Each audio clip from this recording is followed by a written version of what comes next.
They were the worst cases in his career, and now one detective talks about finally putting it all behind him. Good evening. Thanks for joining us. I'm Matt Davenport. A homicide detective who investigated the death of Susan Michelbacher says he hopes her family and that of Stacy Baldwin can finally get some closure once Paul Ezra Rhoades is put to death next month. Detective Victor Rodriguez was the lead homicide detective for the Bonneville County Sheriff's Office for over 20 years before he took a job with the Nampa Police Department in 2000.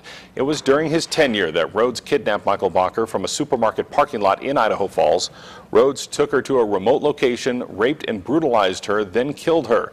Detective Rodriguez says the Michelbacher and Baldwin murders are by far the worst crimes he's ever investigated as a homicide detective.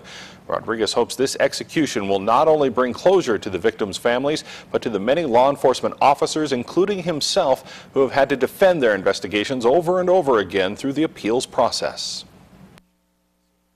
Over the last 25 years, we as police officers, we never stop handling the case because of all the appeals and all the subpoenas that we've had to go to and testify in hearings. And so maybe by this it will be finally done, and I won't have to think about this case any longer.